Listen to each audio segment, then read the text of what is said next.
Good afternoon बंधुरा and welcome back to Sharika's lifestyle. दुपुर 12টা বেজে গেছে, তার জন্য গুড আফটারনুন বললাম। আমার কিন্তু ভাত বসানো হয়ে গেছে, চিকেন ম্যারিনেট করা হয়ে গেছে। এই যে দেখো, চিকেন আমি ম্যারিনেট করে রেখে দিয়েছি। এবার ফ্রিজ থেকে বার করে নিলাম, বেগুন বার করে নিয়েছি, করলা বার করে নিয়েছি। আজকে করলা ভাজা করব, পেঁয়াজ দিয়ে করলা ভাজা করব, চিকেন করব, বেগুন ভাজা, ডাল আর টক দই। এটাই হচ্ছে আজকে আমাদের সানডে স্পেশাল মেনু। তো এখন আগে করলা কেটে নিই।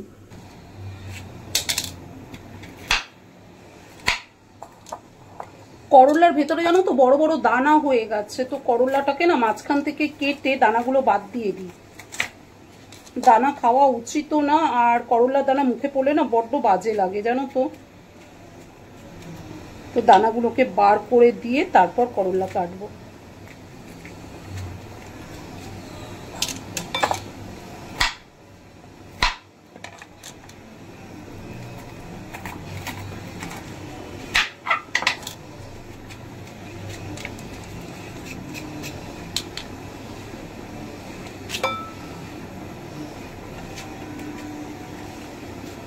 এই দেখো করলার দানাগুলো বার করে নিয়েছে। এই যে এবার করলাগুলোকে কেটে নেব।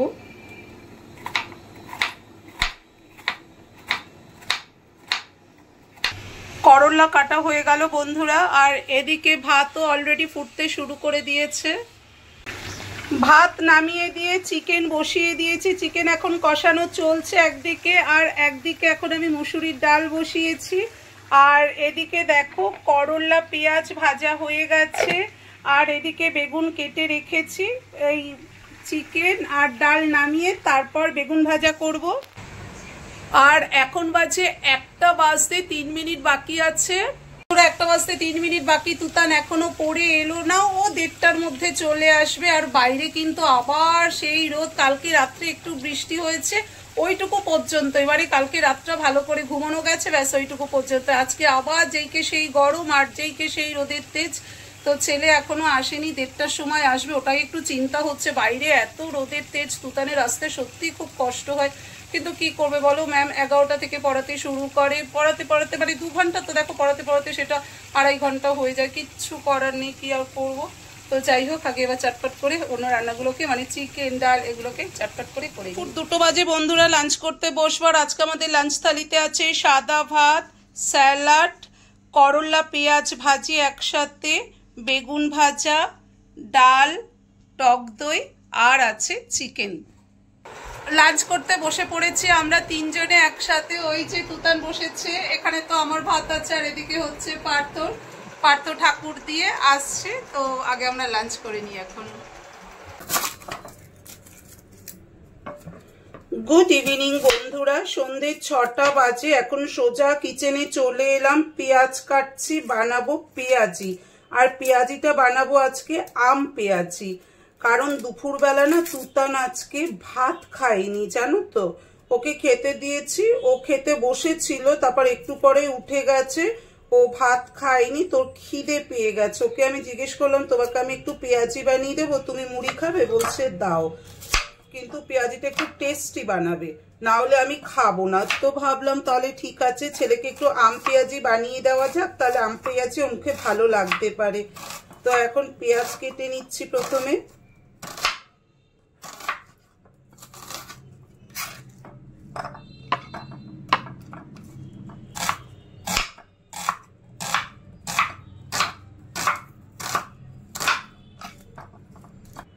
পেঁয়াজগুলো কাটা হয়ে গেছে দেখো। এবার পেঁয়াজগুলোকে একটু ধুয়ে নেব।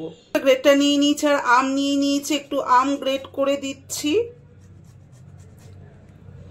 অল্প আম গ্রেট করে দিলাম দেখো। এই যে এবার দেখো, এবার ভালো করে দেখতে পাচ্ছ, অল্প আম গ্রেট করে দিলাম। কাঁচা লঙ্কা নিয়ে নিলাম। এবার এই কাঁচা লঙ্কা গুলোকে ছোট ছোট কুচি করে এই পেঁয়াজ আর আমের মধ্যে দিয়ে দেব।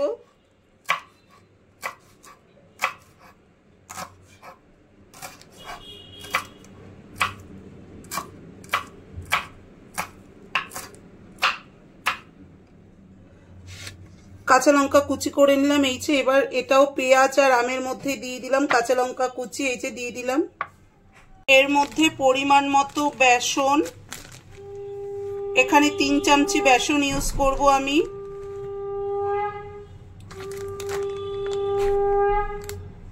3 আর 1 চামচি 4 চামচি বেসন দিয়ে দিলাম। মধ্যে পরিমাণ মতো নুন দিয়ে দিলাম। এর মধ্যে একটু চিনি, যেহেতু আম দিয়েছি তার জন্য একটু চিনি দিয়ে দিলাম। এবার ভালো করে সবকিছু মিক্স করে নেব। বাটিটা না অনেকটা ছোট হয়ে গেছে, একটা বড় বাটিতে আমি ট্রান্সফার করে নিই। আগে বড় বউলে ট্রান্সফার করে নিলাম। এবার ভালো করে মিক্স করে নিয়ে পেঁয়াজি ভেজে নেব। এখানে আর জল দেওয়ার দরকার নেই, আমের যে পাল্প রয়েছে ওই পাল্পেই পেঁয়াজটা পুরো মাখা মাখা হয়ে যাবে। বেসন, আম, নুন, চিনি, কাঁচা লঙ্কা ভালো করে একসাথে মেখে নিয়েছি। আর এদিকে গ্যাস অন করে কড়াই বসিয়ে দিয়েছি। এবার পেঁয়াজির আকারে ভেজে নেব। কড়াইতে তেল দিয়ে দিয়েছি, তেল গরম হয়ে গেছে। এবার পেঁয়াজিগুলো ভেজে নেব। এই যে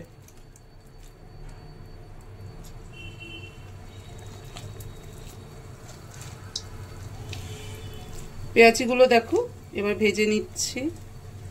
রেডি হয়ে গেল বন্ধুরা। এই যে পেঁয়াজি মানে আম পেঁয়াজি রেডি। দেখো আরেকজনকে কোথায় কোন কোনায় গিয়ে বসেছে, বাটিতে মুড়ে নিয়েছে, সারা দুপুর ভাত খায়নি। নাও দেখি, গরম কিন্তু খুব, আস্তে খেয়ে দেখো দেখি কেমন হয়েছে। প্রথম বানালাম আম পেঁয়াজি, খেয়ে দেখা যাক।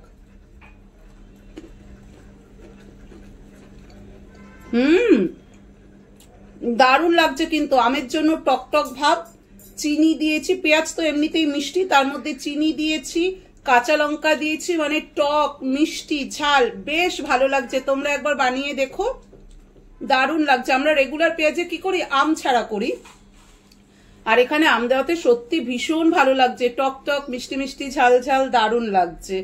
আর ওই যে দেখতে পাচ্ছ পেছনে কি করছে বলো তো, চা করছে, লিকার চা। আম পেঁয়াজি সাথে লিকার চা, আর কি চাই সন্ধেবেলা, মানে গরমের দিনে সন্ধেবেলা আম পেঁয়াজির সাথে লিকার চা, সাথে ফ্যামিলি, আর কি চাই বন্ধুরা। আমাদের আম পেঁয়াজি সাথে লিকার চা, আর কি চাই গরমের দিনে সন্ধেবেলা, সাথে ফ্যামিলি। ওই যে ব্যানার্জি, ওই যে পুচকিটা, আর আমাকে তো দেখলেই তোমরা।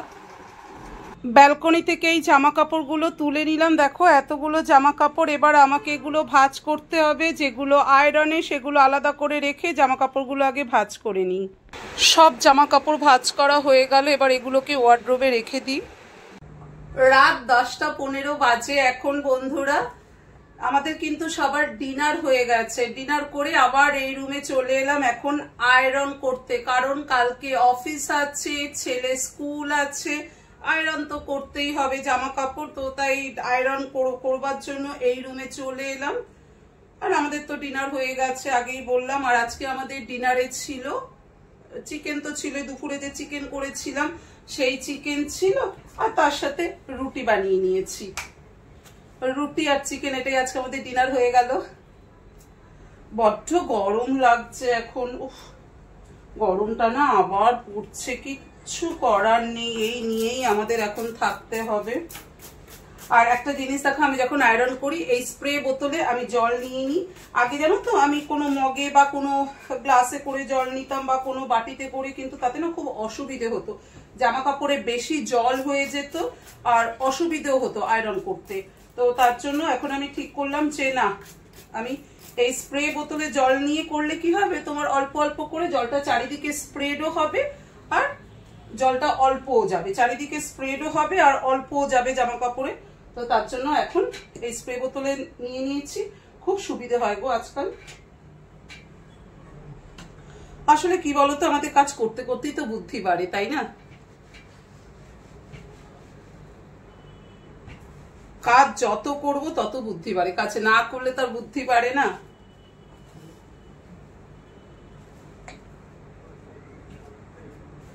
লোকে বলে না, সংসার করতে করতেই মানুষের অভিজ্ঞতা হয়। একদম, তুমি যত ফেস করবে তত তোমার অভিজ্ঞতা হবে। ওই জন্য আমি মনে করি জীবনে ভুল করাটা খুব দরকার, কারণ ভুল থেকেই তুমি শিখবে। টিভির আওয়াজ পাচ্ছ না? তুতান এখন খেলা দিচ্ছে। আজকে সারা সন্ধেবেলা ও পড়তে বসেনি, ও খেলা দেখে কাটিয়েছে। কালকে আবার সকালে ওর ক্লাস আছে, ম্যাথস ক্লাস রয়েছে। যদিও সব হোমওয়ার্ক হয়ে গেছে ভদ্রলোকে, তার জন্য আজকে সন্ধ্যেবেলা পড়তে বসেনি। আর আমি আজকে কিছু বলিনি, বাচ্চা তো সবসময় আবার বললেও হয় না, ওদেরও তো একটুখানি ইচ্ছে করে না যে একটু পড়াশুনো ছাড়া থাকি, কখনো কখনো একটু এন্টারটেনমেন্ট দরকার সবার জীবনেই। তো আজকে সারা সন্ধ্যেবেলা পড়তে বসিনি, আমি আর কিছু বলিনি, কারণ সবই হয়ে গেছে হোমওয়ার্ক। কালকে রাত্রে 12টা পর্যন্ত পড়াশোনা করেছে, হোমওয়ার্কগুলো করে নিয়েছে, আজকে খেলা দেখবে তার জন্য। তারপর সকালবেলা দুজন টিচার কভার করলো, এসছে বাড়িতে তখন কটা বাজে, 1:10। তাই আর বেশি প্রেশার দিলাম না, সবসময় আবার প্রেশার দেওয়া উচিত না, দেখবে।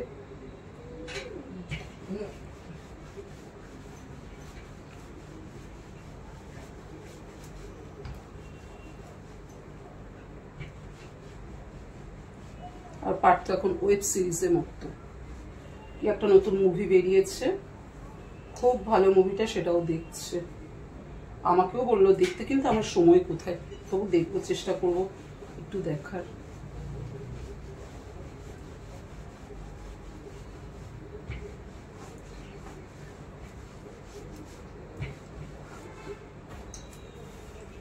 আগে যেন তো আয়রন করতে খুব টাইম লাগতো, আজকাল আর টাইম লাগে না। আসলে কাজ করতে করতে হাতে স্পিড চলে আসে না, সেরকম আয়রন করতে করতে আমার হাতে স্পিড চলে এসছে, জানো তো, তাই আজকাল আর বেশি টাইম লাগে না।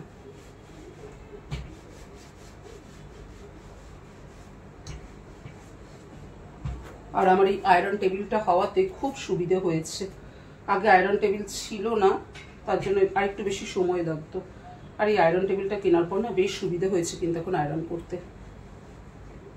পার্থরা তুতানের জামা কাপড় আয়রন করা হয়ে গেল। এটা তুতানের স্কুল ড্রেস, আর এখানে পার্থর অফিসের শার্ট, দুটো শার্ট আয়রন করলাম, আর একটা প্যান্ট আয়রন করা হয়ে গেল। এখন বাজে পুরো 11:30, দেখো।